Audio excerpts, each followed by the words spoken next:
Hello, welcome to Module 2 of our course. We've completed Module 1 now, which dealt with teacher as the instructional designer.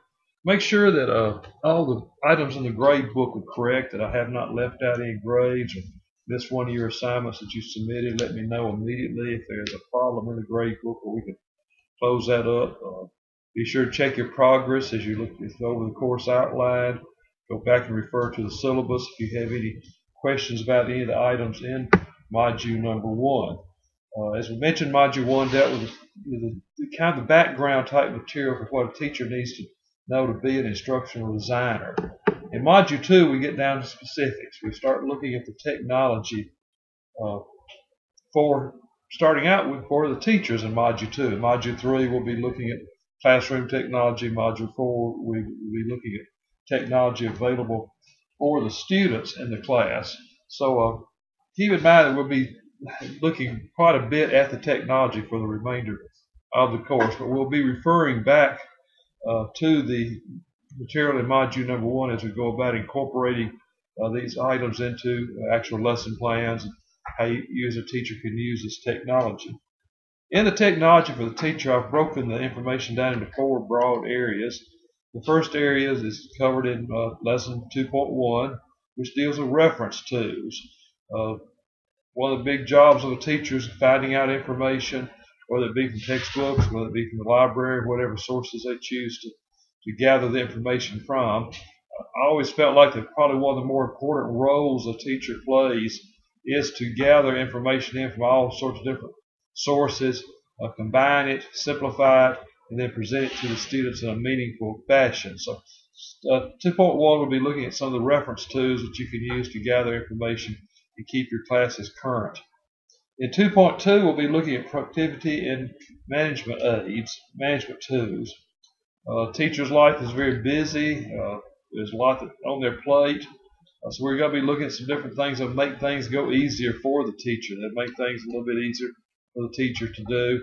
We'll also be looking at some different software items that will be useful in the classroom to help manage the student, particularly as we move more and more into the classroom of the future, where there will be a lot more individualized student learning going on, less group type learning, more individual type learning as students work on their different skills. So we'll need some way of managing this robust classroom. Of course, we'll need tools to help us do that. Lesson 2.3 will be looking at collaboration aids. One of the strengths of the teaching profession is that we are members of groups, we're members of schools, we're members of grade level groupings, and consequently we collaborate with our colleagues. And there are different ways that we can do this.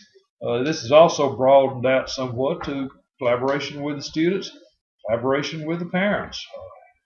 One of the big things that we keep hearing more and more about nowadays is parental involvement, how the schools are either encouraging this involvement or not encouraging this involvement. So we'll be looking at some collaboration aids in lesson 2.3. The final lesson in Module 2 is presentation tools. These are probably the traditional role of the teacher, how the teacher goes about gathering up the information they found in lesson 2.1, how they go about presenting that to a group of students or individual students. We'll be looking at some of the different presentation type tools, software and hardware that's available for the teacher in the modern classroom.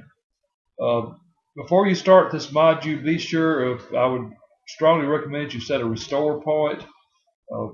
Now I'll be asking you to add things to your computer, some software, some links to your computer. Also be sure to read my notice about using an alias if you want to.